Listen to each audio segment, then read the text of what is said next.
یہ کہانی ہے ایک ایسی ماں کی جو اپنے لخت جگر کی موت کے بعد انصاف کے لیے 2 سال سے در در پھٹک رہی ہے۔ اس ماں کی بے چینی، اس کی تڑپ نے ہی مجبور کر دیا دنیا کو کہ یہ مان لے کہ اس کے بیٹے کا قتل کیا گیا ہے، بیٹے کی خودکشی نہیں ہے۔ اس ماں کی 2 سال کی یہ جدوجہد، اس ماں کی 2 سال کی یہ محنت مورخ اپنی کتابوں میں لکھے گا، اور ماں کی عظمت کیا ہے اس واقعے سے ہمیں اندازہ ہوتا ہے۔ یہ کہانی ہے ایک ایسی ماں کی جو اپنے لخت جگر کی موت کے بعد 2 سال سے انصاف کے لیے ترس رہی ہے۔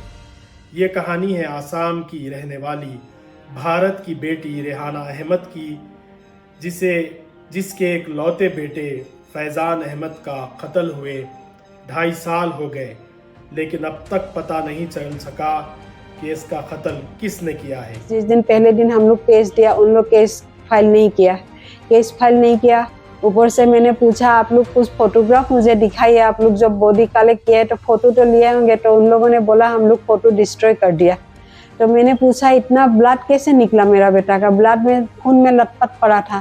بولے مرنے کے بعد کہاں سے خون نکلتا ہے آپ کو نہیں پتا ہے میڈم۔ IIT کھڑگپور کے طالب علم فیضان احمد کی نعش 4 اکتوبر 2022 کو ہاسٹل میں پائی گئی تھی۔ اس کو خودکشی قرار دیا گیا۔ یہ کہا گیا کہ اس 23 سال کے ہونہار نوجوان نے ہی خود کی جان لی ہے۔ اس لڑکے کے دوستوں اور اس کی ماں نے اس بات کو ہرگز قبول نہیں کیا۔ ماں شروع سے کہہ رہی تھی کہ یہ قتل ہے، قتل ہے، قتل ہے، اس کا بیٹا خودکشی نہیں کر سکتا۔ ماں نے اس معاملے کی تحقیقات کا مسلسل مطالبہ کیا اور وہ انصاف کے لیے بالآخر عدالت سے رجوع ہو گئی۔ عدالت کے کہنے پر فیضان کی نعش کو دوبارہ خبر سے نکالا گیا۔ افسوس کہ جس وقت اپنے لخت جگر کی نعش کو خبر سے نکالا جا رہا تھا، یہ بے بس ماں اس وقت قبرستان میں تھی۔ قتل کے کئی ماہ بعد نعش کا دوبارہ پوسٹ مارٹم کیا گیا۔ 2 سال سے زائد کا عرصہ گزر جانے کے بعد پوسٹ مارٹم کی جو رپورٹ آئی وہ سب کو چونکا دینے والی تھی۔ اس رپورٹ میں پتہ چلا کہ فیضان کو بندوق سے گولیاں مار دی گئی۔ اس کے جسم پر چاقو کے نشان بھی تھے۔ آخر کس نے کیا فیضان کا قتل؟ کیوں کیا گیا قتل؟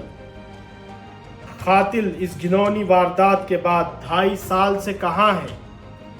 کیا وہ قانون سے بچ رہے ہیں؟ کیا اس کے پیچھے بڑے مافیا کا ہاتھ ہے؟ کیا بااثر لوگوں کے بیٹے اس قتل میں ملوث ہیں؟ ان تمام سوالات کا جواب فیضان کی ماں تلاش کر رہی ہے اور فیضان کے ساتھی بھی تلاش کر رہے ہیں۔ اگر فیضان کی ماں خودکشی کی کہانی پر خاموش بیٹھ جاتی تو یہ دنیا کو پتہ ہی نہیں چلتا کہ فیضان کا قتل کیا گیا۔ اب پتہ چل گیا ہے کہ فیضان کا قتل کیا گیا، تو پھر قاتلوں کو کیوں گرفتار نہیں کیا جاتا؟ آخر ایک بیچاری بے بس ماں کے ساتھ کب انصاف کیا جائے گا؟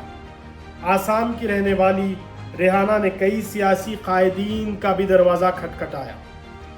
آسام کے چیف منسٹر ہیمنت بسویسر شرما نے بنگال کی چیف منسٹر ممتا بنرجی سے مطالبہ کیا ہے کہ اس واقعے کی CBI تحقیقات کی ممتا بنرجی سفارش کریں، جبکہ آسام کے چیف منسٹر بھی خود مرکز کو یا مرکزی وزارت داخلہ کو اس سلسلے میں ایک چٹھی لکھ سکتے ہیں۔ اس پورے معاملے پر جو راز کے پردے ہیں وہ ہٹنا چاہیے، اور ایک 23 سال کا ہونہار نوجوان جس نے 10ویں 12ویں تک 3 گولڈ میڈل حاصل کیے تھے، اس کی موت آخر کیسے ہوئی؟ یہ نوجوان خوش تھا، IIT کے 3 سال کا طالب علم تھا، اس کے ٹیچرز بھی اس کی تعلیمی قابلیت کے معترف تھے، ہر کوئی اسے چاہتا تھا۔ پھر کس نے اس کا قتل کیا؟ قتل کو خودکشی کا رنگ دیا، اور 2.5 سال تک قاتل قانون کے شکنجے سے بچتے رہے۔ ان تمام سوالات کا جواب دینا ہوگا، سوالات کا جواب تلاش کرنا ہوگا، اور قاتلوں کو جیل کی سلاخوں کے پیچھے پہنچانا ہوگا۔ Thank you.